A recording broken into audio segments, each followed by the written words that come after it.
Alhamdulillah nahmaduhu wa nasta'inuhu wa nastaghfiruh wa na'udzu billahi min shururi anfusina wa min sayyiati a'malina. May yahdihillahu fala mudilla lahu wa may yudlil fala hadiya lahu. Ashhadu an la ilaha illallah wahdahu la syarika lah.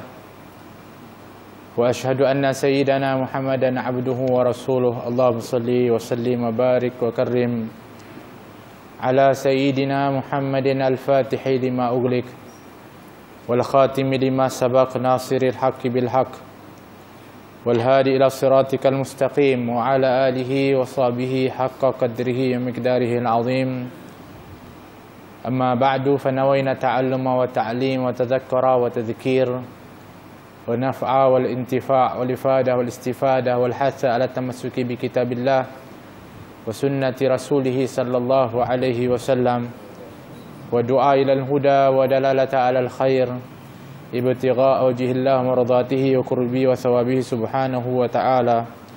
وعلى معنى مؤلف الكتاب الإمام أبو عيسى الترمذي رحمه الله أن الله ينفعنا بأسراره وأنواره وعلومه وبركاته ونفحاته في الدين والآخرة وكل نية صالحة.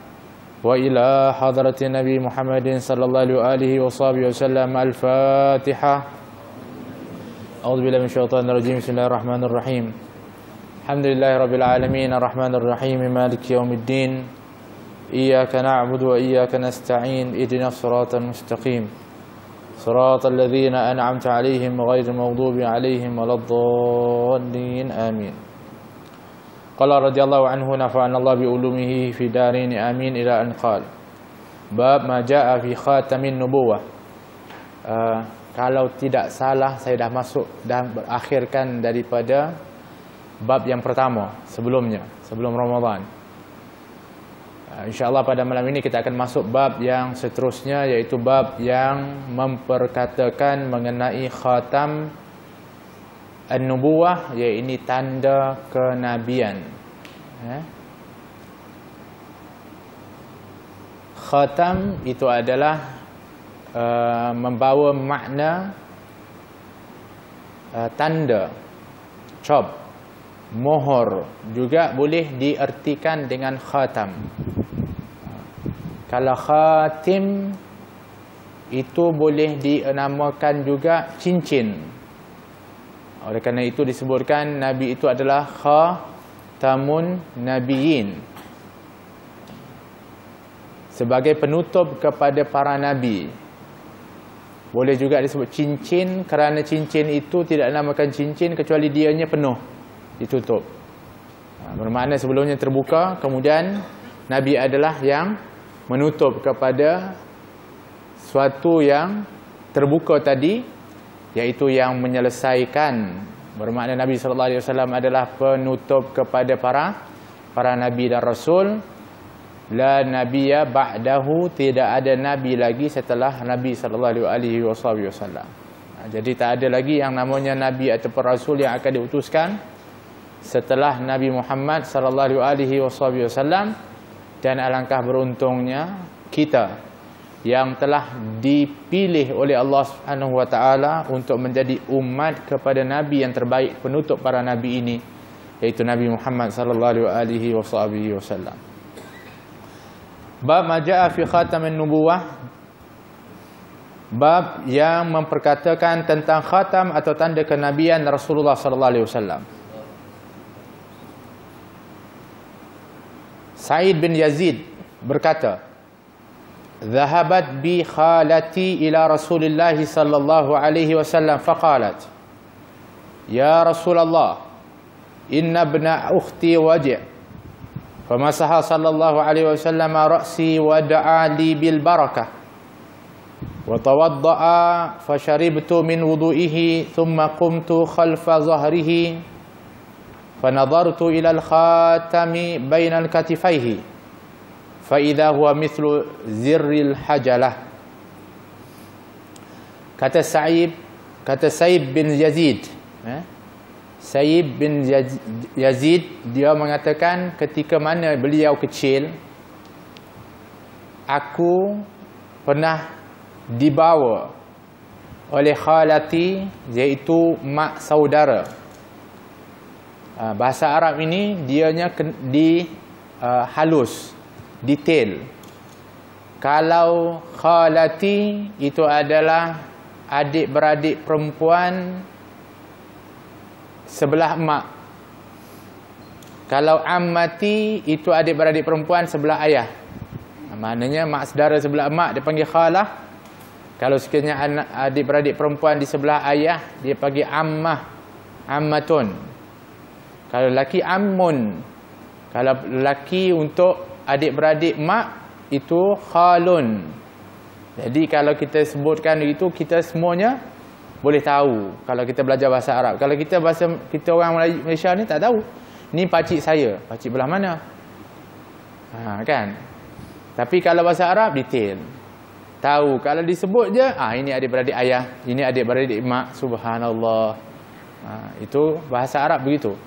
Semuanya adalah lengkap, detail, sehingga dipilih oleh Allah Subhanahu wa taala untuk ianya menjadi bahasa Al-Quran, kalamullah.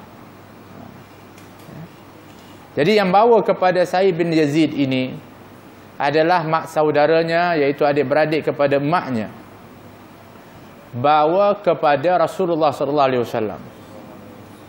Ketika sampai bertemu dengan Nabi, maka mak saudara saya ini mengatakan, wahai Rasulullah, sesungguhnya, waktu dia katakan sesungguhnya anak saudara, macam mana panggil? Anak kepada saudariku ini sakit. Anak kepada saudariku ini sakit, atau anak saudaraku sakit. Ibnu ukhti, iaitu anak kepada saudari aku sakit. Waji'un, iaitu sakit. Ketika itu Sa'id bin Yazid sedang sakit, kecil, dibawa bertemu dengan Nabi SAW. Demikian itu adalah merupakan juga daripada keadaannya para sahabat, khususnya di zaman Nabi SAW. Mereka sangat yakin kepada Nabi SAW. Mereka sangat cinta kepada Nabi SAW, percaya kepada Rasulullah, sehingga dalam apa hal pun semuanya mengadu kepada Nabi SAW. Kalaulah ikut kita kata, kalau sakit jumpa dengan doktor. Tapi demikian keadaan para sahabat. Mengetahui baginda Nabi SAW itu adalah yang disebutkan merupakan daripada manusia yang luar biasa, rahmatan lil alamin. Sebab tu mereka datang kepada Nabi SAW. Dan kalau kita tengok dalam lipatan sejarah, sekian banyak daripada para sahabat yang bertemu dengan Nabi dalam keadaan berbagai-bagai. Ketika mana mereka cedera pun jumpa dengan Nabi SAW, seperti mana disebutkan dalam riwayat Qatadah, ketika mana matanya itu terkeluar kerana dipukul oleh musuh. Maka dia bertemu dengan Nabi SAW. Ya Rasulullah, mata aku ni tergantung keluar. Macam mana? Kata Nabi SAW, kalau sekiranya engkau ingin aku doakan syurga, biarkan, potong, tanggalkan. Tapi kalau kau nak aku betulkan balik, aku akan betulkan balik. Apa kata Qatadah? Apa dia? Qatadah kata, ya Rasulullah, aku ni suka kalau aku ni nak kahwin. Orang perempuan nanti tengok mata aku tak ada, nanti kan dia tak nak kahwin dengan aku. Tapi ya Rasulullah, aku pun nak syurga juga. Jadi begini ya Rasulullah, kau perbaiki mataku balik dan doakan kepada aku syurga. Subhanallah. Nak dua-dua lagi. Kenapa? Sebab bijaknya Qatadah itu. Kenapa dia bijak? Sebab dia tahu Nabi SAW tidak pernah menghampakan permintaan orang. Dia minta dua-dua. Kalau kita minta yang mana? Kita katalah kita pulang kepada kita. Tapi Masya Allah, demikian para sahabat, mereka akan jumpa dengan Nabi SAW.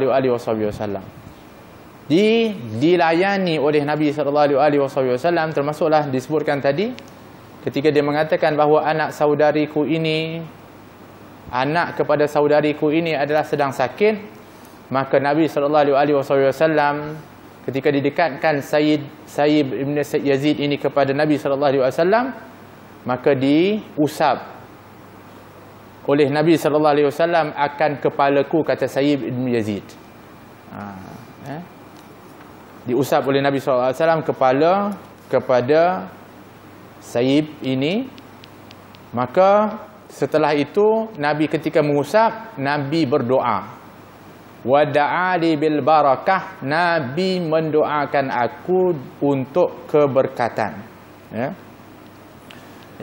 Mendoakan keberkatan untuk aku. Idzan barakah atau berkat itu bukanlah rekaan. Berkat itu sebenarnya adalah wujud dan benar. Sebab ada orang kadang-kadang sebut barakah je allergic. Tak ada berkat-berkat ni, mana ada. Tak. Dianya jelas ada. Oleh kerana itu para sahabat ingin dan berlumba untuk mendapatkan keberkatan Nabi SAW.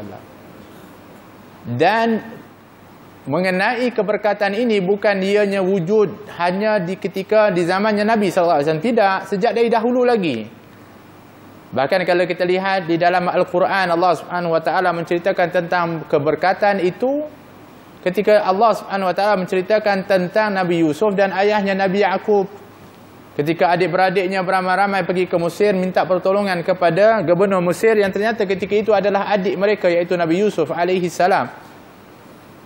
Akhirnya setelah diketahui dan juga diketahui bahawa ayahnya iaitu Nabi Yaqub buta, maka dia mengatakan dalam Quran disebutkan khudh bi qamisi hadha, ambil bawa balik aku punya jubah ni, dibuka jubahnya, diberikan. Kemudian nanti kalau kau jumpa kepada ayah kita nanti, algu ila wajhihi, campakkan dia di wajahnya. Ya'ti basira, dia akan celik semula. Dia akan dapat melihat semula. Apa yang nak disebutkan dengan benda perkara seperti itu? Berkat. Berkat jubah yang dipakai oleh Nabi Yusuf mendatangkan keberkatan sehingga memulihkan penglihatan daripada Nabi Yaqub. Kalau orang kata, oh kita tak bolehlah tabarruk ini. Kita terus minta kepada Allah. Kenapa Nabi Yaqub tak minta terus kepada Allah? Dia lebih hebat daripada kita lagi akidahnya. Siapa? Iaitu Nabi dan Rasul. Nabi Yaqub itu Rasulullah, iaitu utusan Allah SWT. Tapi Allah nak beritahu akan wujudnya yang namanya keberkatan itu. Maka Allah telah pun mengaturkan perkara tersebut dan telah pun ditetapkan di dalam Al-Quran akan perkara tersebut yang tak boleh untuk dinafikan oleh siapa pun. Demikian juga Allah ketika menceritakan tentang tabut yang menjadi saksi bukti bahawa Allah melantik kepada Talut sebagai pemimpin kepada Bani Israel zaman itu. Yang kalau kita tengok dalam tafsir, baik tafsir mana pun, Ibn Kathir dan sebagainya, menyebutkan akan tabut itu adalah merupakan daripada satu kotak yang tersimpan barangan mulia, di antaranya adalah kesan peninggalan Nabi Musa dan Nabi Harun dan para nabi yang sebelumnya. Apa yang mereka buat dengan kotak tersebut? Mereka gunakan itu adalah untuk bertawassul dengannya, memohon keberkatan dengan adanya barang-barang yang mulia itu. Mereka bawa di tempat ketika mana mereka berperang, untuk mereka memohon kepada Allah dengan keberkatan itu mendapatkan kemenangan, dan akhirnya Allah berikan kemenangan. Itu disebutkan dalam tafsir, disebutkan tentang tabut. Ya.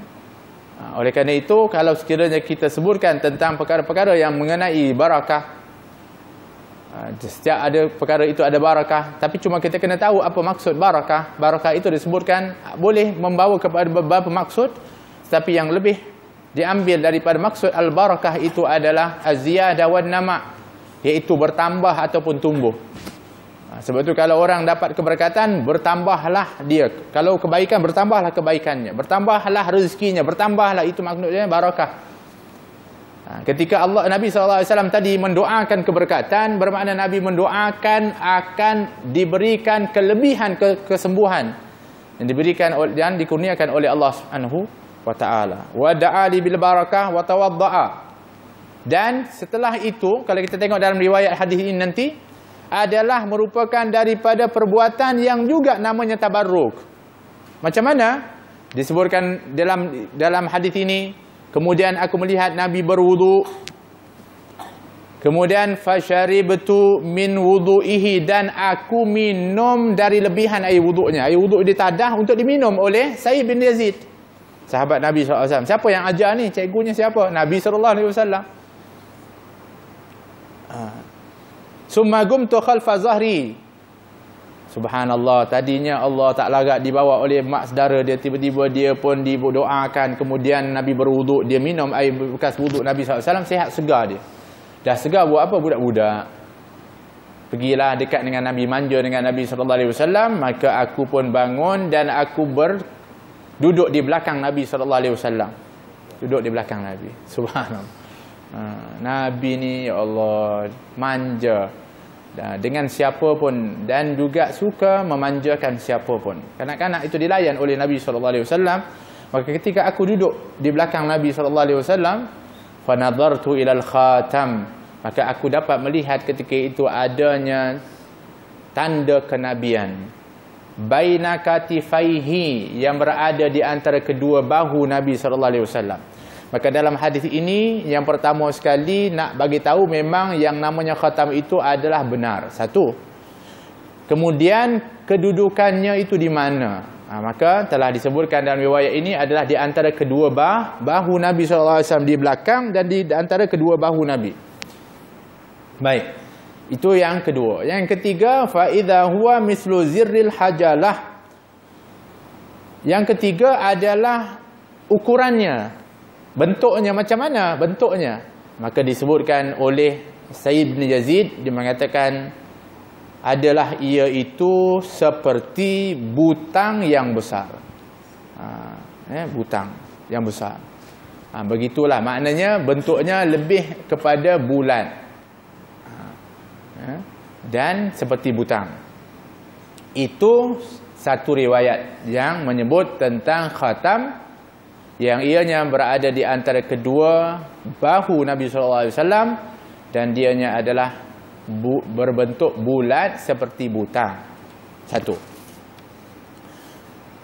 Para ulama bersisihan mengenai bila sebenarnya wujudnya khatam di belakang Nabi SAW. Adakah ianya ketika dilahirkan, menjadi tanda kelahiran Nabi SAW? Kerana ada riwayat mengatakan memang sudah ada ketika Nabi lahir. Dan ianya adalah menjadi sebab kepada seorang pendeta ataupun seorang Yahudi yang ketika mana dia dengar ada kelahiran di Mekah, ketika itu dia berada di Mekah, dia pergi tengok, dan ketika dia tengok di belakang dia pengsan kerana melihat ada tanda kenabian. Sehingga dia mengatakan telah berakhirlah kenabian daripada Bani Israel. Itu satu riwayat. Ada riwayat kata tidak. Dianya hanya muncul setelah syakku sadar Nabi SAW, setelah dibelah dada Nabi SAW. Ketika dibelah dada Nabi SAW, kemudian setelah itulah barunya adanya yang namanya tanda kenabian di belakang Nabi SAW. Itu adalah khilaf di kalangan para ulama akan kewujudan asal bilakah adanya khatam nubuwah, akan tetapi khatam nubuwah itu adalah wujud dan tetap ada. Cuma bilakah bermulanya adalah berselisih di antara para ulama. Jabir bin Samurah berkata, ra'aitul khatam baina katifai Rasulullah sallallahu alaihi wasallam ghuddatan hamra mislu baydatil hamamah. Kata Jabir bin Samurah, aku pernah melihat tanda kenabian yang ada di antara kedua-dua bahu Rasulullah. Sama juga seperti riwayat yang tadi. Bermakna memperkuatkan daripada riwayat yang sebelumnya, kedudukannya itu adalah jelas. Iaitu di antara kedua bahu Nabi SAW. Tetapi bentuk dia macam mana? Iaitu benjolan daging yang berwarna merah. Bermakna dianya bukannya adalah seperti tanda begitu, tak, tapi dia adalah timbul. Yang itu dikatakan, dia dimaksudkan dengan ghuddah, iaitu satu tumpuk daging. Ghuddah. Hamra, kemerahan warnanya. Ukurannya bagaimana? Mithlu baidatil hamamah, sebesar telur burung merpati. Sebesar telur burung merpati. Baik. Itu adalah riwayat daripada Jabir bin Samurah yang dia lihat. Kedua-duanya, baik itu Sa'id bin Yazid dan Jabir bin Samurah, adalah dengan melihat. Maka yang digambarkan adalah dengan apa yang dilihat oleh mereka, sehinggalah di antaranya yang wujud dalam penglihatan mereka adalah bentuk dan warnanya. Rumaithah berkata, Rumaithah ini adalah merupakan seorang sahabiah yang kecil, masih kecil ketika mana dia meriwayatkan hadis ini. Ketika itu adalah berlaku peristiwa syahidnya sahabat Nabi SAW yang sangat dicintai oleh Nabi, iaitu Sa'id bin Mu'adz. Dia ketika itu masih kecil. Anak-anak kecil di zaman Nabi ini suka bermanja dengan Nabi SAW, dan Nabi suka melayan kepada anak-anak kecil. Lepas itu kalau kita tengok para ulama kita dulu-dulu pun dengan anak-anak kecil ni, Masya Allah, mereka manja. Kita jari ni Asian, anak-anak kecil tak layan. Dulu tak. Dulu para ulama-ulama besar mana pun, kalau anak-anak kecil ni dimanja oleh mereka, sehingga dalam poket mereka tak tinggal mesti ada gula-gula. Pantang jumpa dengan anak-anak kecil akan diberikan. Subhanallah. Sebab apa? Sebab mereka tahu akan kedudukan anak-anak kecil itu di sisi Allah Subhanahu Wa Taala. Mereka tak ada dosa. Ketika mereka ucapkan terima kasih, mereka berdoa dikabulkan oleh Allah Subhanahu Wa Taala. Waktu kita ni kena belajar bagaimana untuk nak berakhlak dengan akhlak Nabi sallallahu alaihi wasallam. Sebab tu Nabi kalau ziarah kepada sahabat Ansar atau mereka di rumah-rumah di Madinah, Nabi tak akan masuk terus. Nabi akan duduk di luar bermain dengan anak-anak mereka yang duduk di luar tu, main dulu. Sebab itu di antara riwayat yang selalu mungkin kita pernah dengar cerita tentang Nabi sallallahu alaihi wasallam yang menegur kepada seorang anak sahabat yang memelihara seekor burung yang dinamakan Nughair, kan? Jadi ketika mana burungnya meninggal burungnya, masya-Allah, sedih dia. Nabi selalu datang, Nabi akan cakap, apa khabar Nughair? Apa yang dibuat oleh Nughair? Nabi sallallahu alaihi wasallam. Untuk nak bagi tahu bahawa Nabi mengambil perhatian, ingat kepada nama daripada haiwan kesayangan kepada anak kecil ini, sehingga ketika disebut begitu mereka akan tahu bahawa Nabi SAW perhatian betul dan juga mengambil berat tentang mereka. Termasuklah Rumaithah ini, ketika mana beliau meriwayatkan mengatakan sami'tu Rasulullah SAW. Ada perbezaan dalam hadis kalau diriwayatkan qala Rasulullah sallallahu alaihi wasallam an Rasulillah sallallahu alaihi wasallam yaqul, itu ada beza dengan sami'tu. Kalau sami'tu, saya mendengar, itu adalah lebih kuat daripada itu. Sebab tu kalau kita tengok dalam hadis innamal a'malu binniyat, diriwayatkan oleh Sayyidina Umar Khattab radhiyallahu anhu.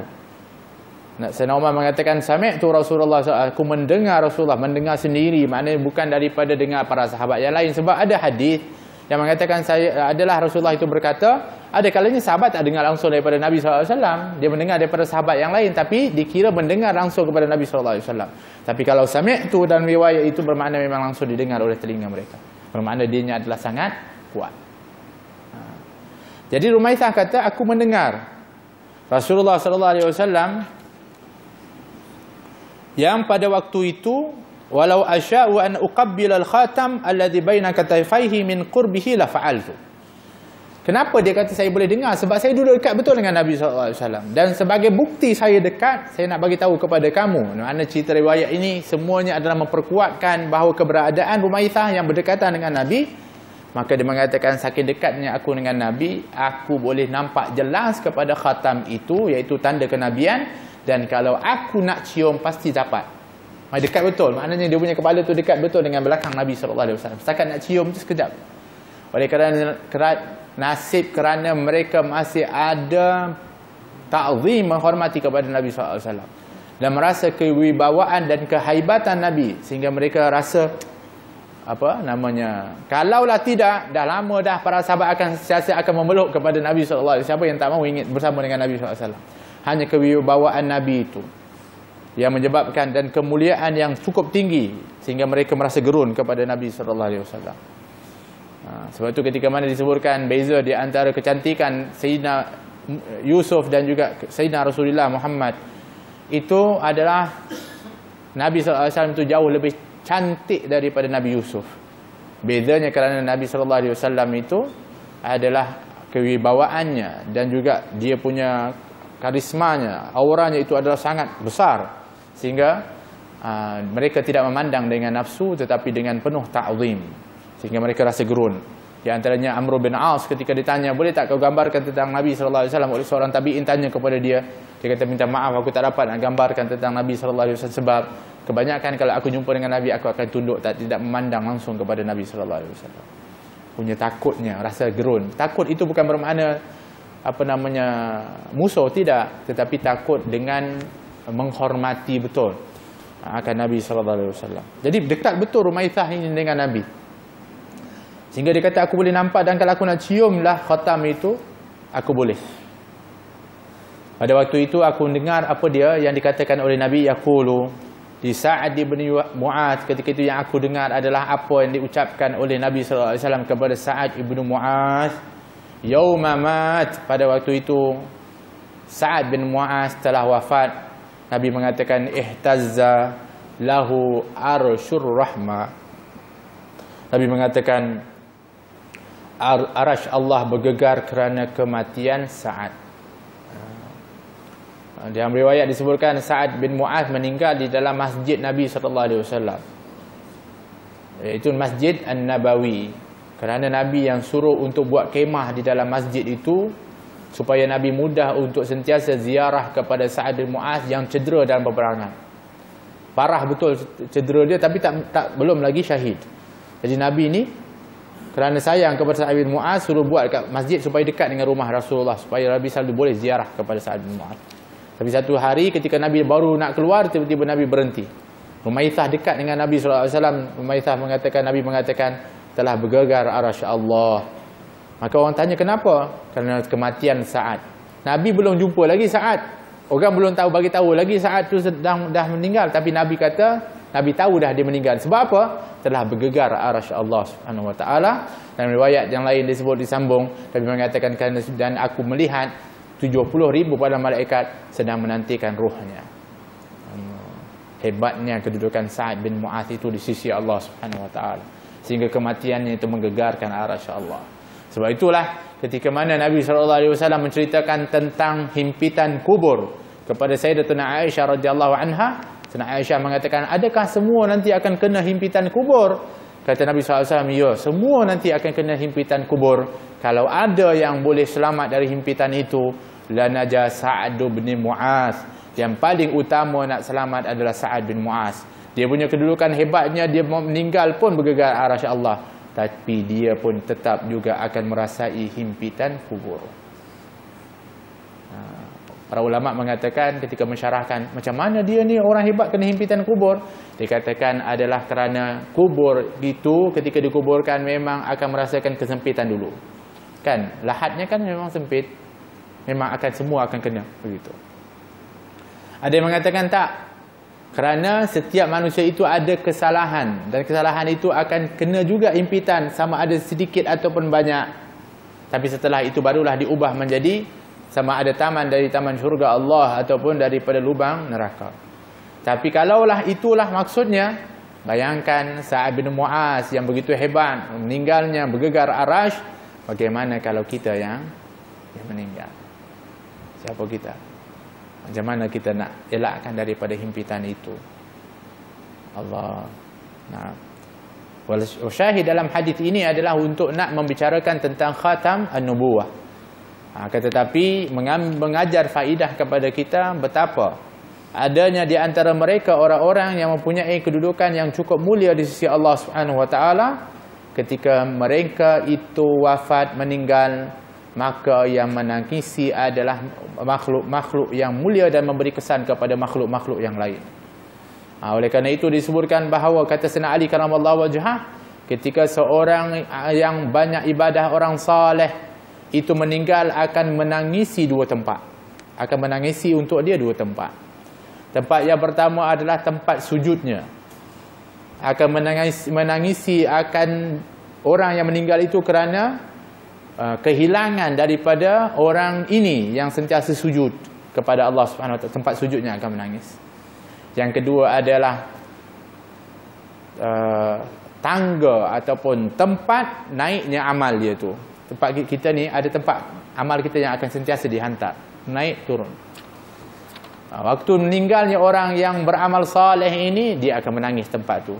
Merasa kehilangan, dah tak ada dah amal-amal yang baik nak naik lagi dah. Subhanallah. Tapi lawan daripada itu begitu. Tidak ada yang menangisi kepada orang-orang yang bermaksiat kepada Allah ketika mana dia meninggal. Tak ada yang menangis. Kalau dalam Al-Quran disebutkan ketika diceritakan tentang Fir'aun ketika mati, tidak ditangisi oleh siapa pun. Kata. Sebab tu kita ni disebutkan dalam pendapat para ulama, menangislah kamu dalam beberapa hal. Salah satu daripada tempat yang boleh kita menangis adalah ketika kehilangan para ulama. Para ulama orang soleh meninggal, kita boleh menangis. Air mata yang kita tangisi itu tak sia-sia. Tapi kalau selain daripada itu, sia-sia air mata kita menangis. Kata. Naam. Ibrahim bin Muhammad berkata, "Kana Aliun idza wasafa Rasulullah sallallahu alaihi wasallam fadzakara al-haditsa bitulihi wa qala baina katifaihi khatamun nubuwah wa huwa khatamun nabiyyin." Apabila Ali bin Abi Thalib menceritakan sifat Rasulullah, beliau akan menyebutkan sebuah hadis yang panjang. Beliau berkata, di antara kedua-dua bahunya terdapat tanda kenabian dan beliau adalah nabi yang terakhir. Maknanya Sayyidina Ali pun sebagai salah satu periwayat tentang jelasnya adanya tanda kenabian. Kenapa mesti Sayyidina Ali juga? Kerana Sayyidina Ali adalah yang tinggal dengan Nabi semenjak kecil lagi. Saya sebutkan dulu kenapa Sayyidina Ali boleh detail tentang Nabi, selain daripada kerana dianya adalah sangat dekat. Dia menantu Nabi SAW. Dia adalah yang dijaga oleh Nabi semenjak kecil. Dia ambil oleh Rasulullah SAW daripada Abu Talib ketika setelah dia berkahwin dengan Siti Khadijah radhiyallahu anha untuk membesar di rumahnya Rasulullah SAW. Dididik oleh Nabi SAW. Sehingga Sayyidina Ali disebutkan adalah merupakan kanak-kanak pertama yang memeluk kepada al-Islam. Itu Sayyidina Ali. Jadi oleh kerana itu banyak anggota-anggota Nabi itu yang diriwayatkan oleh Sayyidina Ali kerana dapat lihat jelas kerana sentiasa bersama dengan Nabi SAW semenjak daripada kecil lagi. Jadi bolehlah untuk detailkan. Abu Zaid Amr bin Al-Akhtab Al-Ansari berkata kepada Ilba bin Ahmar, qala li Rasulullah sallallahu alaihi wasallam, ya Aba Zaidin udnu minni famsah zahri, famasahtu zahrahu fawaqa'at asabi'i ala al-khatami, qultu wa mal khatam, qala sya'aratun mujtami'at. Kata Amr bin Al-Akhtab ataupun Amr bin Akhtab Al-Ansari. Amr bin Akhtab Al-Ansari termasuk di antara mereka yang pernah datang bersama satu kelompok kumpulan untuk berbaiat kepada Nabi SAW. Ketika dia datang ketika itu, dia membawa kepada ingatan tentang tanda-tanda kenabian yang pernah dia dengar, khususnya daripada orang-orang Yahudi Ahlul Kitab. Iaitu Nabi yang terakhir ini salah satu tandanya adalah tanda kenabian yang ada di belakangnya. Maka kata beliau, ketika aku datang bersama mereka kepada Nabi SAW, setelah itu mereka berbaiat, maka Nabi SAW tahu, Nabi ni tahu orang ni nak ini, nak itu, nak memperkuatkan keyakinan. Maka Nabi kata kepada Amr bin Akhtab, dia mengatakan, wahai Abu Zaid, iaitu gelaran kepada Amr bin Akhtab, wahai Abu Zaid, mai dekat dengan aku, mai dekat dengan aku, udunu minni, dekat dengan aku, mai. Dan kata Nabi, famsah zahri, nah pegang belakang aku. Subhanallah. Dia nak baiat Nabi, na'am, tapi dia ada, betul ke? Dia betul Rasul ni, betul Nabi. Nabi yang memang sifatnya adalah untuk nak supaya adanya kemantapan kepada iman dan keyakinan itu. Dia dipanggil, mari pegang belakang, diusap. Maka ketika dia usap, maka kata Amr bin Akhtab, Aku mengusap belakang Rasulullah dengan jari jemariku. Disentuh ketika itu, menyentuh kepada tanda kenabian tersebut. Kata Al-Ba' bin Ahmar ni, oh, kau dah sentuh dengan tanganmu, jarimu, bagaimana rasanya? Maka dijawab, ianya adalah sya'aratun mujtami'at, iaitu kumpulan daripada rambut-rambut atau bulu-buluan. Tadi dalam riwayat disebutkan tentang tempat, disebutkan bentuk, disebutkan warna, kerana yang hanya dilihat tidak disentuh. Tapi dalam hadis ini adalah diriwayatkan orang yang pernah menyentuh. Jadi bagaimanakah dia punya rasanya, apa yang ada di tempat itu, iaitu khatam nubuwah? Dikatakan ianya adalah kumpulan daripada rambut-rambut. Maknanya ada bulu-bulu yang tumbuh di tanda kenabian tersebut. Ada bulu-bulu yang tumbuh di tanda kenabian tersebut, sebagaimana diriwayatkan oleh Amr bin Akhtab. Buraidah bin Al-Husayb berkata, Ja'a Salman ila Rasulillah sallallahu alaihi wasallam hina qadima al-Madinah bima'idatin 'alaiha rutabun fawada'aha baina yaday Rasulillah sallallahu alaihi wasallam faqala Rasulullah sallallahu alaihi wasallam ma hadha ya Salman faqala sadaqatun 'alaika wa 'ala ashabik qala irfa'aha fa inna la na'kulu sadaqah farafa'aha. Hadis ini diriwayatkan oleh Buraidah bin Husayb ketika dia mendengar cerita daripada Salman Al-Farisi. Salman Al-Farisi, digelar Al-Farisi memang sebab dia memang datang daripada Parsi. Parsi itu di Iran. Agama rasmi mereka dulu adalah merupakan penyembah api. Dan ianya lah merupakan daripada tempat di mana Nabi SAW ketika lahir, padamlah daripada api orang yang Majusi yang pernah disembah ribuan tahun, tak pernah padam. Lahirnya Nabi SAW pada malam kelahiran Nabi itu padam. Maknanya orang-orang Parsi dulu dia punya agamanya Majusi, menyembah api. Salman Al-Farisi dididik oleh ayahnya untuk berbakti kepada penyembahan itu, tempat penyembahan itu. Kerja dia adalah ditugaskan untuk belajar menjaga kepada api itu. Sebab ayah dia adalah termasuk orang yang sangat hebat menjaga kepada ibadat itu. Jadi Salman Al-Farisi ni berasa pelik sebab dia jaga api itu. Dia rasa pelik, kenapa orang nak sembah tu? Maka dia tak boleh keluar dari tempat dia, dijaga. Takut dia terpengaruh dengan pahaman-pahaman sesat katanya pada waktu tu. Tiba-tiba pernah ketika terkeluar, tiba-tiba dia jumpa dengan orang Nasrani. Ketika mana dia mendekati dan cuba memahami, akhirnya dia boleh rasa ada di sana sedikit kebenaran yang dia boleh terima daripada Nasrani waktu itu yang masih memegang kepada kitab. Cuma dia tak boleh untuk nak belajar lebih jauh.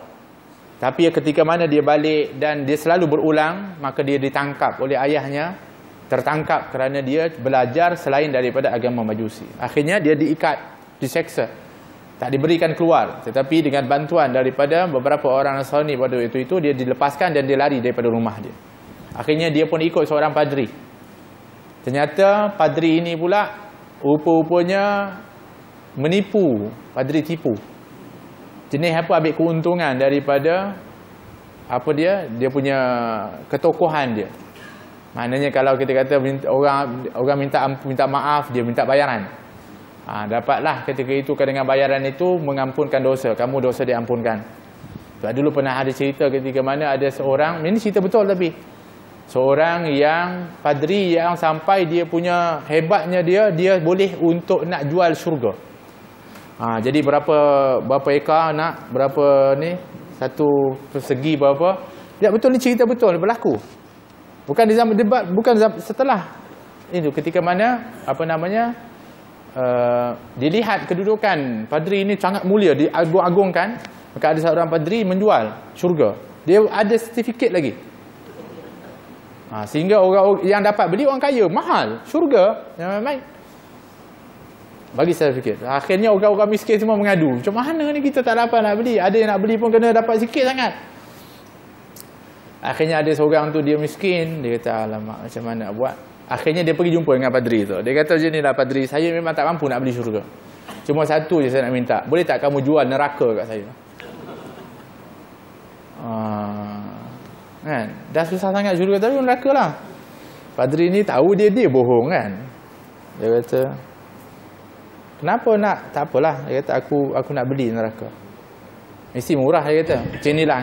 Beginilah, kau ambil je lah neraka tu, free pun tak apa. Dia kata, tapi betul. Tapi aku nak dah juga sijil dia tu, pengiktirafan yang bahawa aku ini memiliki neraka yang kau berikan kepada aku.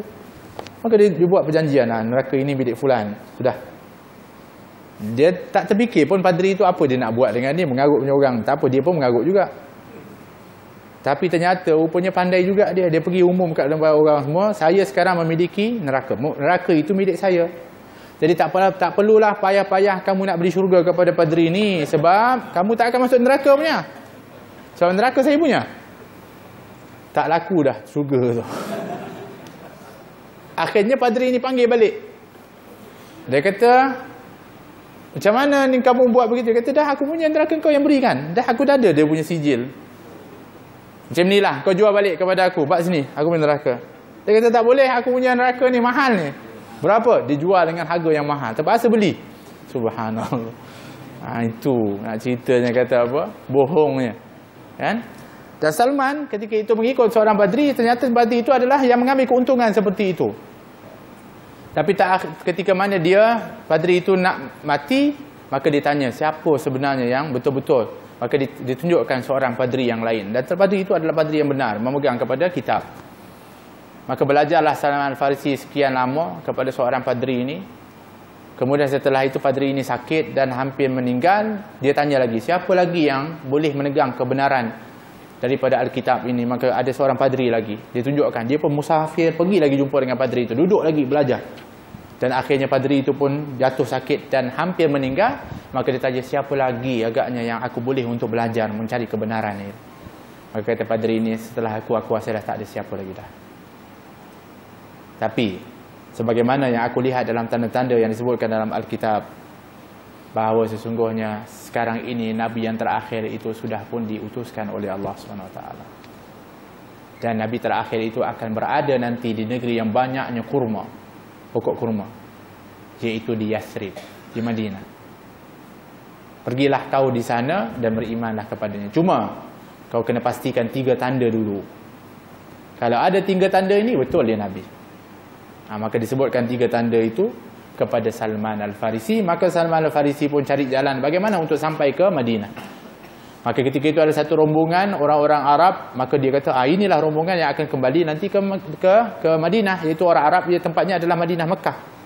Ternyata ketika dia nak masuk ikut rombongan itu, dia ditipu dan akhirnya dia dijual menjadi hamba. Dan dibeli oleh seorang Yahudi dan dibawa ke tempatnya jauh. Maka sedih Salman ketika itu, terpaksa jadi hamba pula. Tapi Allah Subhanahu Wa Taala melihat akan kesungguhan Salman Al-Farisi. Sebab tu kita ni penuntut ilmu kena ikut semangat Salman Al-Farisi. Daripada seorang guru kepada seorang guru, dari seorang guru kepada seorang guru, sehingga sampai kebenaran yang disampaikan oleh Allah Subhanahu Wa Taala. Tak putus asa dia. Ketika itu datanglah saudara orang Yahudi ini daripada Madinah. Dia memiliki kebun kurma di Madinah. Dia perlu berbantu. Maka dia pergi minta kepada saudaranya yang sekarang ini memiliki beberapa hamba, termasuk Salman Al-Farisi. Akhirnya dipilih Salman Al-Farisi untuk nak berkhidmat menjadi hamba kepada saudaranya Yahudi ini yang duduk di Madinah. Subhanallah. Sampai dia ke situ. Tapi menjadi hamba lah. Sampailah waktu Nabi berhijrah. Ketika itu Salman ketika meriwayatkan, waktu itu saya berada di atas pokok kurma, dia kata. Sedang nak pergi betul pokok kurma lah. Waktu itu datang orang Yahudi menjerit, mengatakan telah tiba saudaramu yang kamu dakwa sebagai Nabi itu. Disebutkan. Dia kata, aku berada di atas pokok kurma. Di bawah aku tuan aku sedang tengok aku kerja. Waktu itu bergegar. Dia excited betul. Sampai Nabi yang dimaksudkan itu. Dia kata, hampir saja aku boleh jatuh. Kalau aku jatuh, pasti aku akan menimpa kepada tuanku di bawah. Maka aku turun dengan segera. Segera dia turun. Dia bukan macam kok kelapa, kok kurma ni. Dia macam kok kelapa sawit tu nak turun cepat macam mana. Tapi cepat juga. kerana terlalu teruja mendengar sampainya Nabi SAW, maka dia terus kata kepada orang yang mengumumkan tu, betul ke telah sampai? Maka tuannya memarahi kepada dia, kau ni sibuk apa Ustaz? Jangan masuk campur tentang mereka. Maka bermula dah rancangan dia untuk nak mendekati kepada Nabi SAW dan nak melihat kebenaran kenabian Nabi SAW. Sebab itu dalam riwayat ini dia cerita, maka di antaranya pertama Nabi dia buat apa? Dia kumpulkan yang pertama kurma-kurma milik yang dia dimiliki oleh dia dengan upah yang dia dapat. Kemudian dia datang kepada Nabi SAW. Nabi SAW ini ketika sampai di Madinah, di antaranya sifat Nabi kita Muhammad SAW mengenal kepada semua orang. Itu Nabi SAW. Sebab itu ketika Salman datang berdekatan dengan Nabi mengatakan, kenapa datang wahai Salman? Ma hadha ya Salman? Salman datang kat Nabi, dia bukakan, tengok ada kurma. Nabi mengatakan, apa ni wahai Salman? Nabi sebut nama Salman. Subhanallah, Nabi kenal. Walau hamba, siapa darjatnya, apa saja dikenali oleh Nabi SAW. Itu hebatnya kepimpinan Nabi SAW. Semua rakyatnya dikenal oleh Nabi SAW. Sebab tu kata para sahabat, Nabi ni kalau solat di waktu subuh, Nabi akan setelah itu berzikir apa semua, Nabi angkat. Siapa yang ada mimpi-mimpi semalam? Kadang-kadang Nabi tanya begitu. Ada kalanya Nabi tengok, ada yang tak datang, mana dia? Ditanya oleh Nabi SAW. Kalau sakit, jom kita pergi ziarah sama-sama. Subhanallah. Macam mana? Ada harapan hari ini? Kenal? Subhanallah. Rasulullah begitu. Sampai kepada Salman ni dikenal oleh Nabi. Dibukakan, Nabi kata, apa itu wahai Salman? Salman kata, sadaqatun alaika ya Rasulullah. Ini sedekah untuk engkau ya Rasulullah. Kata Nabi SAW, irfa'aha fa inna la na'kul as-sadaqah farafa'aha. Kata Rasulullah, ambil balik. Tak, kami ni, saya ni Rasul, tidak, kami ini tidak makan sedekah. Saya tak makan sedekah. Ada riwayat yang mengatakan, Nabi kata bagi kepada para sahabat, saya tak makan sedekah, para sahabat boleh kamu beri. Rupanya itulah tanda pertama yang disebutkan oleh guru dia, bahawa tanda seorang Nabi, dia kalau dia seorang Nabi, dia tak akan makan sedekah. Maka dapat satu dah tanda dia. Kemudian dia kumpul lagi dari kurma-kurma yang dia boleh miliki. Kemudian dia datang lagi kepada Nabi, faja'a minal ghadi bimithlihi fa wada'aha baina yaday Rasulullah SAW. Besok aku datang lagi, kata Salman.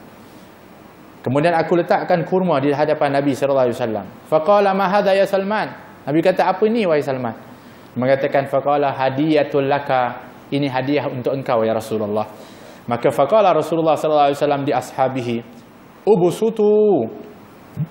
Dia kata Nabi SAW, okey, bentang untuk kita makan sama-sama.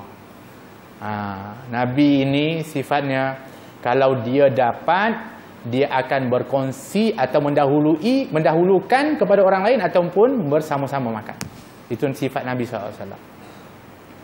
Jadi kalau Nabi ni dapat sesuatu, sifat Nabi sama ada akan bersifat isar, mendahulukan kepada orang lain, ataupun Nabi akan menikmati bersama-sama. Ini sifat Rasulullah SAW. Tak pernah Nabi bersendiri di dalam mendapat kenikmat ataupun sesuatu rezeki. Nabi tak makan sendiri. Nabi akan kongsi atau Nabi akan beri kepada orang lain.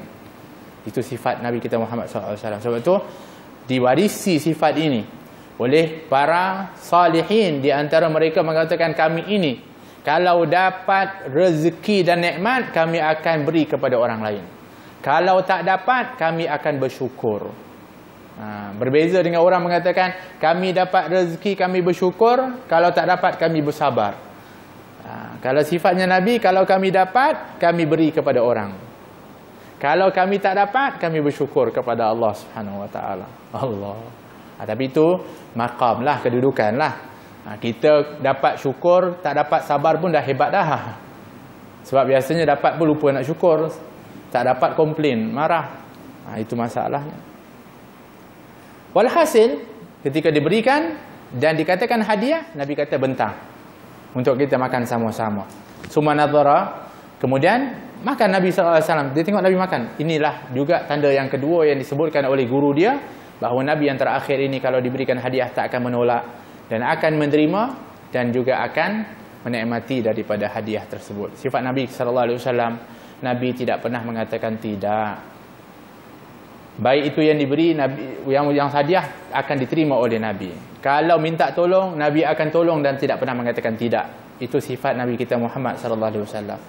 Sebab itu dalam syair mengatakan kalaulah syahadah itu, kalaulah bukan kerana syahadah, Nabi tidak akan pernah mengatakan tidak. Tapi kerana kalimah syahadah itu kena bermula dengan tidak, la ilaha illallah, maka ada juga Nabi cakap tidak. Tapi tidak itu dalam kalimah syahadah saja. Tapi yang lain tak pernah kata tidak. Rasulullah, saya begini, okey. Boleh tak saya minta? Boleh. Tak pernah kata Nabi kata tidak, tidak pernah. Subhanallah. Pemurahnya Nabi kita Muhammad sallallahu alaihi wasallam. Itu tanda yang kedua, hadiah diterima oleh Nabi sallallahu alaihi wasallam. Kemudian summa nadhara ila khatam alladhi ala zahri Rasulillah sallallahu alaihi wasallam fa amana bihi. Kemudian aku melihat tanda kenabian yang berada di belakang Nabi sallallahu alaihi wasallam, kemudian aku beriman. Diriwayatkan bahawa ketika itu dalam riwayat yang lain dikatakan bahawa bukan pada waktu itu juga dilihat. Itu adalah usaha ketiga Salman nak mengintip ada tak betul tanda yang ketiga yang disebutkan oleh guru dia, bahawa Nabi yang terakhir ni ada tanda kenabian yang ada di belakang dia. Maka dia cuba untuk tengok. Satu ketika Nabi SAW menguburkan seorang sahabat, maka dia pun duduk di belakang. Tiba-tiba Nabi sengaja membuka kepada belakangnya, tahu Salman sedang nak tengok tanda ini, ditunjuk oleh Nabi SAW. Dan riwayat mengatakan aku pun langsung ketika itu memeluk kepada Nabi dan mencium kepada tanda kenabian itu. Maka jelas tiga-tiga tanda itu jelas, maka berimanlah Salman Al-Farisi, masuk Islam. Wa kana lil yahud, ketika itu dia masih menjadi hamba kepada orang Yahudi. Fashtarahu Rasulullah sallallahu alaihi wasallam bi kadza wa kadza. Salman Al-Farisi serasa sangat ketika itu dah Islam, alhamdulillah dah, tapi masih menjadi hamba orang Yahudi. Okey lagi, bukan masalah nak buat macam mana, dah jadi hamba. Tapi yang terasa sangat ketika peperangan Badar, dia tak dapat ikut Rasulullah sallallahu alaihi wasallam. Terasa betul dia. Tapi tak boleh buat apa kerana dia hamba. Maka dia mengadu kepada Nabi, ya Rasulullah, aku ni tak nak, kalau boleh aku nak bersama dengan kamu. Boleh tak kalau sekiranya kalau aku tebus diriku ini? Maka Nabi SAW membeli Salman Al-Farisi daripada orang Yahudi. Tapi orang Yahudi tak boleh, tak nak jual. Kalau boleh tak nak jual kepada Salman Al-Farisi. Tapi kerana kesungguhan Nabi SAW, maka dia jual, tapi dengan harga yang mahal dan juga permintaan yang tak logik. Bukan tak logik lah, susah. Di antaranya adalah dengan emas dan perak dilai, uqiyah itu. Beberapa mahal. Yang kalau ikutkan tidaklah ada semahal itu daripada nilai seorang hamba. Tapi dibayar oleh Nabi SAW. Kemudian syaratnya juga akan dilepaskan dia ada tempoh. Tempohnya adalah tempoh dengan syarat nak ditanam akan pokok kurma. Riwayat mengatakan 100, ada mengatakan 300 pokok kurma. Ditanam dan tunggu sampai dia berbuah, dah berbuah baru dia dapat lepas merdeka ataupun milik kepada Nabi sallallahu alaihi wasallam. Pokok kurma nak berbuah bukannya setahun. Satu, keduanya kalau ditanam 100 atau 300 tadi, tak semuanya akan menjadi. Diterima syarat itu oleh Nabi sallallahu alaihi wasallam. Maka mulalah membeli kepada benih. Maka Nabi kata, biarkan aku yang tanam. Ditanam dengan tangan yang berkat itu oleh Nabi sallallahu alaihi wasallam. Satu persatu. Bayangkan, demi kerana seorang hamba, Nabi dalam keadaan panas susah itu ditanam dengan tangannya sendiri. Allah sanggup. Sehingga tak sanggup melihatnya sahabat. Yang paling tak sanggup Sayyidina Umar Al-Khattab. Hai, kesian Nabi seorang-seorang ni pergi tanam, pergi tanam. Bayangkan ratus. Maka dia diam-diam pergi dekat dengan benih itu, dia ambil, dia pun tanam. Sekurang-kurang satu aku dapat bantu kepada Nabi SAW. Ternyata ketika mana semuanya selesai tanam, pada tahun yang sama berbuahlah pokok kurma itu. Kecuali satu. Maka Nabi tengok, satu tak berbuah. Nabi tanya, macam mana? Kenapa jadi dengan pokok ini? Umar ketika itu ikut juga Nabi SAW, kata, Rasulullah minta maaf lah, itu yang aku tanam sebenarnya. Maka dicabut oleh Nabi SAW dan ditanam semula, maka tumbuh juga ketika itu juga dan berbuah. Maka selesai syarat itu, maka berdekalah selepas Salman Al-Farisi, iaitu sepatutnya dimiliki oleh Nabi, dimerdekakan oleh Rasulullah sallallahu alaihi wasallam. Nabi ini banyak membeli hamba, tapi semuanya dimerdekakan oleh Nabi. Di antaranya Thauban dibeli oleh Nabi, kemudian Nabi merdekakan. Di antaranya Safinah dibeli oleh Nabi, kemudian Nabi merdekakan. Tapi tengok gelaran mereka. Mereka nak kekal gelaran. Gelaran dia Maula Rasulillah. Thauban Maula Rasulullah. Safinah Maula Rasulillah. Sedangkan dia tak pernah jadi hamba kepada Rasulullah. Rasulullah tak nak pun. Rasulullah beli dan merdekakan. Tapi dia nak title itu. Biarlah. Kerana title itu title yang cukup mulia. Sebab itulah Safinah pernah selamat dengan gelaran itu. Daripada dibaham oleh singa. Ketika mana kapal yang dinaiki oleh Safinah dan sahabat-sahabat yang lain pecah dilanda ombak. Kemudian mereka berenang sampai ke daratan. Oh, selamat daripada lautan yang ganas itu. Tiba tengok dekat itu ada seekor singa yang besar. Tunggu, Allah ingat selamat dah, ada singa pula. Tapi Safinah subhanallah, dia pergi dekat singa tu. Dia mengatakan, wahai singa, wahai Abul Harith. Itu gelaran singa bagi orang Arab, dia namanya kan Abu Harith. Wahai bapa yang yang menjaga. Wahai Abul Harith, aku ini nama Safinah Maula Rasulillah, hambanya Rasulullah SAW. Aku naik kapal nak pergi satu tempat, tiba-tiba ombak besar, kami pun pecah kapal, terpaksa berenang. Tiba-tiba sampai ke sini, tengok engkau ada ke sini pula. Sekarang ni masalah kami adalah kami tak tahu nak ikut jalan mana, tak tahu. Boleh tak tolong kami tunjuk jalan? Subhanallah. Cakap dengan singa pula. Singa tu dengar Maula Rasulullah, tolong pula.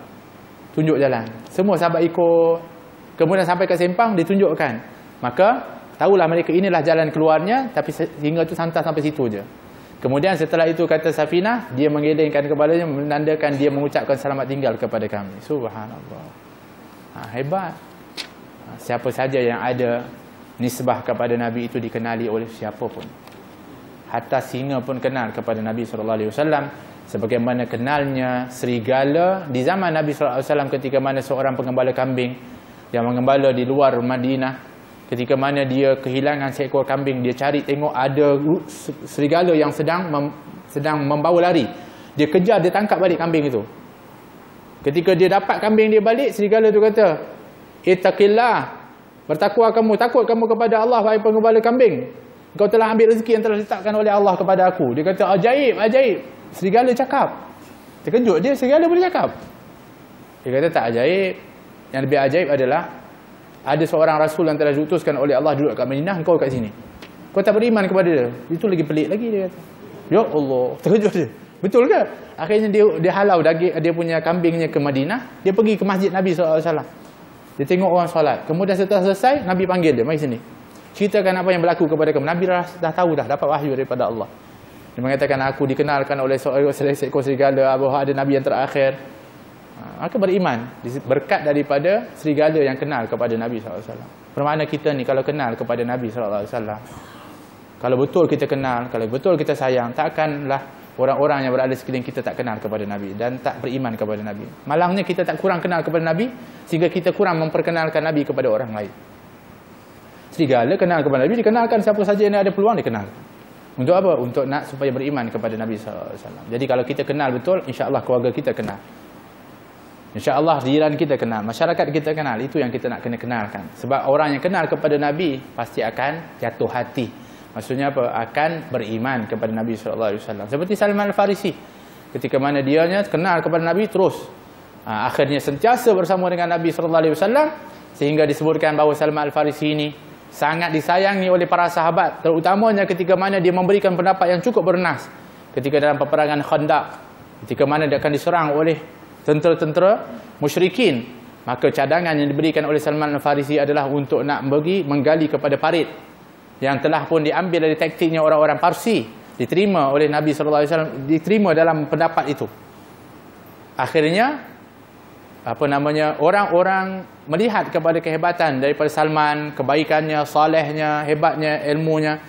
Akhirnya orang Muhajirin pun dan Ansar berebut nak, sebab dia bukan orang Muhajirin, dia bukan orang Ansar, dia orang Parsi, tak ada kena-mengena dengan mereka, tapi nak mereka dapat kebaikan.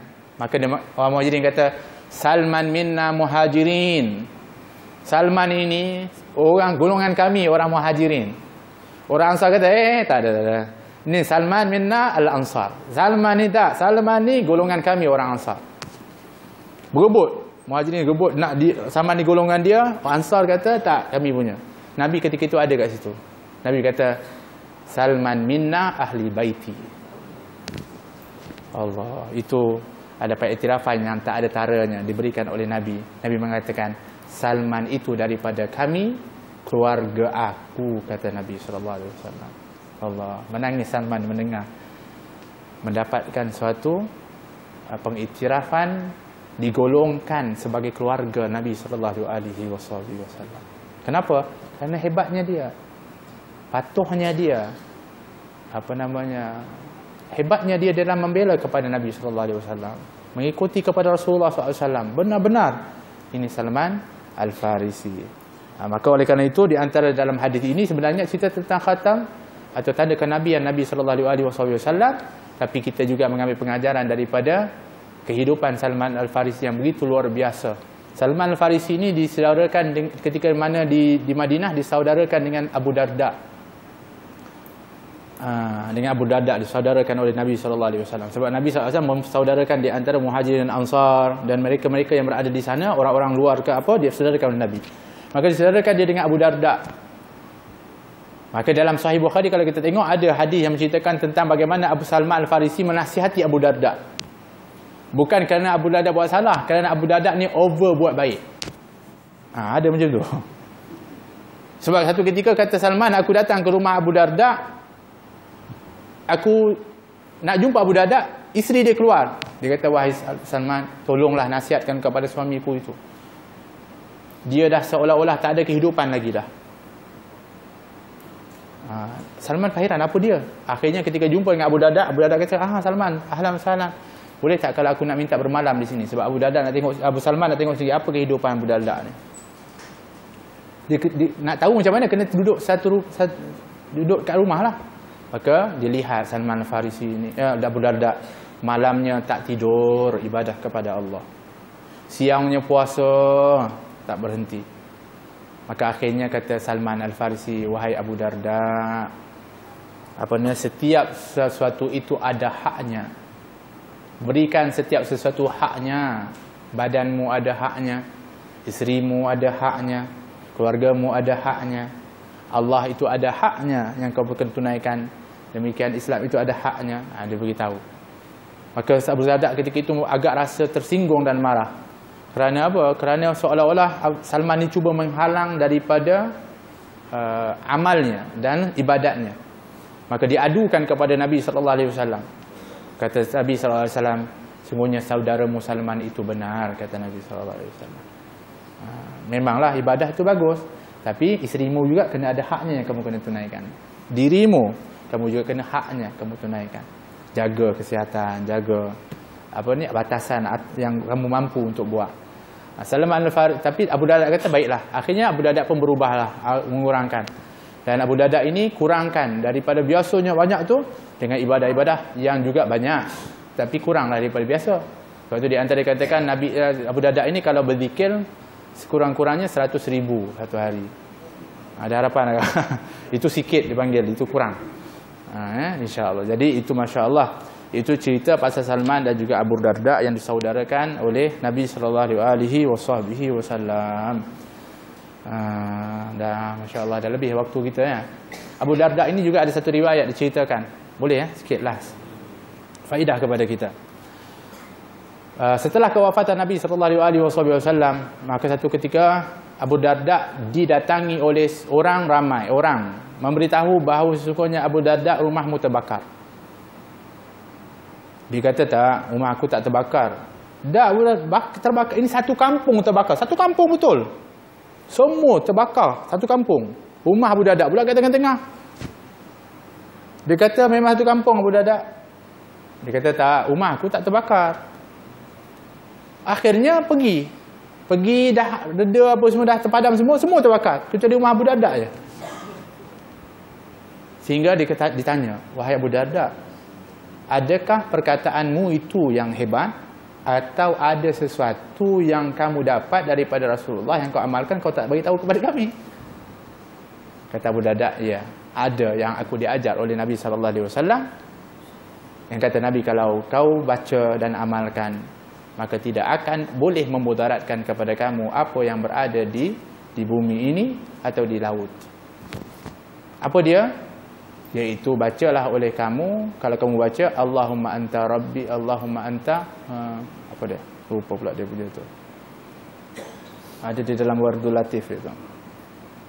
Masya Allah wa kana ma lam yasha' lam yakun wala haula wala quwwata illa billahil aliyyil azim. Sebelum tu apa?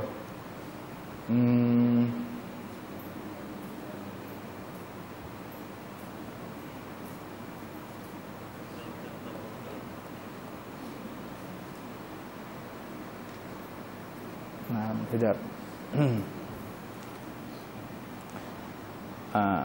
Allahumma anta rabbi la ilaha illa anta alaika tawakkaltu wa anta rabbul arsyil azim ma sya'allahu kana wa ma lam yasha' lam yakun wala haula wala quwwata illa billahil aliyyil azim a'lamu anna allaha ala kulli syai'in qadir wa anna allaha qad ahata bi kulli syai'in ilma. Maka aku dah baca dah. Sebab tu kalau aku dah baca tadi, Rasulullah kata tak jadi apa-apa. Sebab tu aku kata rumahku mesti tak terbakar punya. Sebab tadi aku dah baca dah. Subhanallah. Sebab tu dianya dihimpunkan di dalam Wardul Latif yang disusun oleh Imam Haddad di dalam kitab, dalam apa namanya, itu ada dalam apa namanya, yang biasa al-azkar itu ada tak dalam tu? Ya? Ada. Itu juga banyak dikumpulkan oleh para ulama, termasuk daripada zikir ini, kerana fadilatnya yang cukup besar. Jadi jadikan amalan kepada kita, sebab kita hari ini tak terjamin apa pun. Rumah kita tak ada jaminannya, kita tak ada kejaminannya, dengan keadaan dunia kita pada hari ini, suasana yang kita kata hari ini kita tak tahu apa, maka sudah tentulah perlunya untuk adanya kepergantungan kita kepada Allah Subhanahu Wa Taala dengan zikir-zikir, ayat-ayat dan juga daripada pelindung-pelindung yang diajarkan oleh Allah dan oleh Nabi sallallahu alaihi wasallam. Terutamanya juga di antara yang simple mungkin sebagai faedah kepada kita, Nabi sallallahu alaihi wasallam kalau sebelum tidur akan baca 3 kul Ayatul Kursi, 3 kul, kemudian akan hembuskan di tangannya, kemudian akan mengusapkan seluruh badannya kecuali kemaluannya. Itu yang dibuat oleh Nabi SAW sebelum tidur. Ya Allah, banyak kerja Nabi ni. Banyak betul. Sempat juga baca tu. Kita ni macam-macam tak ada kerja. Tapi tak sempat nak baca, tak sempat nak sebelum tidur tu, ya Allah. Kan, ruginya kita. Akhirnya nanti kalau ada apa-apa berlaku, kita kata, kenapa aku yang kena begini dan sebagainya. Sebab kita tak amalkan sebagaimana yang diajarkan oleh Nabi SAW. Sedangkan membaca ayat kursi pun akan diutus satu malaikat khusus, kata Nabi SAW, untuk menjaga kepada orang itu dan juga kepada jirannya. Bayangkan, malangnya kadang-kadang kita ni, itulah yang kita ada apa? Kita tampal ayatul kursi. Kita tak baca, kita letak je. Tu saya satu cerita tu, letak kat dinding cantik-cantik, nanti perompak masuk, dia baca ayatul kursi dengan niat supaya tak ditangkap. Kita tak baca. Kita sepatutnya yang tak kisah, bagus kita letakkan ayat kursi ataupun ayat-ayat Quran. Nah, bagus sebab ianya adalah syiar. Tapi yang kita nak juga, kita itu sebagai ingatan kepada kita baca. Macam juga doa dekat kenderaan tu. Subhanallazi sakharana hadza wa ma kunna lahu muqrinin wa inna ila rabbina lamunqalibun, kan? Letak dekat situ. Bagus, tapi kalau letak aja tak manfaatlah kepada kita. Tapi kita letak supaya ingatkan kepada kita, kita tengok, kita baca. Ada di Yaman dulu, di Hadramaut, ada motor. Motor ni subhanallah dari perbuatan China, made in China. Buka kunci je, dia baca doa. Allahu Akbar, Allahu Akbar, Allahu Akbar. Subhanalladzi sakhkhara lana hadza wa ma kunna lahu muqrinin wa inna ila rabbina lamunqalibun. Subhanallah, motor baca doa. Tapi bagusnya dia nak bagi ingatan kepada kita yang kita kena baca tu. Tapi subhanallah, China ni dia buat macam tu. Kita kena buat kot. Buat ni baca, buka lemari baca doa, apa pakai pakaian. Buka Buka pintu, keluar je, bismillah, tawakkaltu ala Allah, wala haula wala quwata illa billah. Sebab susah sangat nak baca tu. Nak keluar rumah, langkah je tak ingat. Keluar rumah aja lupa nak baca doa keluar rumah. Allah. Sedangkan ringkas je. Tapi nak ingat tu tak ingat. Oleh kerana itu kalau kita lihat para sahabat seperti Salman, dalam riwayat mengatakan allamana nabiyyu sallallahu alaihi wasallam kulla syai'in hatta fil khara'ah. Kami ini diajarkan oleh Nabi sallallahu alaihi wasallam semua benda, hatta nak buang air pun diajar oleh Nabi. Walau itu tanda bahawa Nabi ajar semua satu, tanda juga kedua dalam riwayat itu bermakna Salman ini buat semua yang diajarkan oleh Nabi sallallahu alaihi wasallam. Mari kita ambil semangat Salman Al-Farisi itu. Untuk kita juga berusaha untuk buat semampu kita dan sebolehnya untuk kita amalkan. Dan jangan anggap satu-satu amalan itu kecil. Alah, setakat nak keluar bismillah tawakkaltu ala Allah itu kecil je. Kita nak buat lebih besar, berjihad di jalan Allah. Kalau itu pun tak boleh, macam mana nak jihad di jalan Allah Subhanahu wa taala? Kerana jihadmu terhadap sunnahnya Nabi, menegakkan juga meninggikan, itu adalah lebih besar kerana kamu itu melawan kepada hawa nafsumu daripada sesuatu yang mengasyikkan kepada dunia ini. Tetapi kamu mengingat kepada Allah Subhanahu wa ta'ala, itu adalah lebih besar kepada kita. Jadi mudah-mudahan dengan kita membaca daripada sirah dan juga daripada Asy-Syama'il Muhammadiyah ini tentang Nabi Muhammad SAW, bertambah kasih dan sayang, bertambah semangat untuk mencontohi kepada Nabi SAW, juga mengenal kepada para sahabat yang begitu dahsyat di dalam mereka itu mencontohi dan mengasihi kepada Nabi SAW. Mudah-mudahan kita juga tergolong seperti golongan mereka itu. Amin. Mudah-mudahan Allah Subhanahu wa ta'ala menetapkan keimanan kita dan juga menetapkan dari kasih sayang kita kepada Allah Subhanahu wa taala dan dikasihi oleh Allah Subhanahu wa taala, dan memantapkan cinta kita kepada Nabi Muhammad sallallahu alaihi wasallam, sehingga mudah-mudahan cinta kita akan dibalas dengan cinta oleh Nabi sallallahu alaihi wasallam.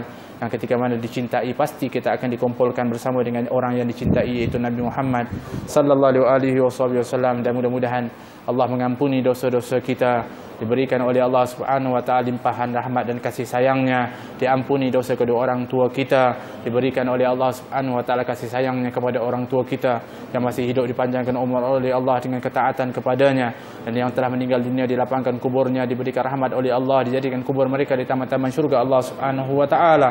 Mudah-mudahan Allah Subhanahu wa taala menjadikan rumah tangga kita rumah tangga yang bahagia, as-sakinah, mawaddah, rahmah, yang ada di dalamnya sunnah Nabi Muhammad dan akhlak Rasulullah sallallahu alaihi wasallam, dihidupkan dengan bacaan Al-Quran, dengan zikrullah, dengan kisah orang-orang saleh, kisah Nabi Muhammad sallallahu alaihi wasallam. Mudah-mudahan Allah jadikan anak kita anak yang saleh dan salehah, anak yang nantinya akan membimbing tangan mengajak bersama-sama masuk ke dalam syurga Allah Subhanahu wa taala. Dan mudah-mudahan Allah Subhanahu wa taala matikan kita dengan husnul khatimah, dengan kalimat la ilaha illallah Muhammadur Rasulullah sallallahu alaihi wasallam, dengan hakikat yang sebenarnya, dijadikan ashabul kubur yang selamat, yaitu dimantapkan lisan kita menjawab soalan para malaikat, dilapangkan kubur kita dan diberikan cahaya oleh Allah, dijadikan kubur-kubur kita daripada taman-taman syurga Allah Subhanahu wa taala. Mahsyarkan kami ya Allah di bawah bendera Nabi Muhammad sallallahu alaihi wasallam, jadikan tempat pertemuan kami dengan Nabi Muhammad di telaga haudnya untuk dapat minum di telapak tangan Nabi Muhammad. Ya Allah, hisablah kami dengan hisaban yasira, atau lebih baik Engkau berikan kami untuk masuk ke dalam syurga tanpa hisab. Ya Allah, mantapkan kedua kaki kami melangkah sirat. Ya Allah, lapangkan sirat itu. Ya Allah, cahayakan dengan cahayamu. Ya Allah, mudahkan kedua kaki kami melangkah untuk selamat sampai ke seberang sana. Ya Allah, sehingga dapat kami bersama-sama nanti dikumpulkan dengan Nabi Muhammad, dengan keindahan yang Kau tambah dengan adanya kedua orang tua kami di dalam syurga. Ya Allah, adanya pasangan kami, suami dan isteri kami. Ya Allah, adanya anak-anak kami. Ya Allah, di dalam syurga. Ya Allah, adanya jiran dan sahabat kami dan para jamaah kami. Ya Allah, jadikanlah di syurga nanti ini tempat adalah merupakan daripada cerita-cerita tentang kenangan-kenangan keindahan kami yang kami ceritakan nanti bersama-sama di syurga nanti. Ya Allah, ya Arhamar Rahimin, Allah mahdina bihudak waj'alna mimman yusari'u fi ridhak wa la tuwallina waliyan siwak wa la taj'alna mimman khalafa amraka wa asab wa hasbunallahu wa ni'mal wakeel wa la hawla wa la quwwata illa billahil aliyyil azim. Rabbana atina fid dunya hasanah fil akhirati hasanah wa qina adzaban nar. Wa sallallahu ala sayyidina Muhammad wa ala alihi wa sahbihi wasallam. Walhamdulillahi rabbil alamin wal afu minkum. Wassalamu alaikum warahmatullahi wabarakatuh.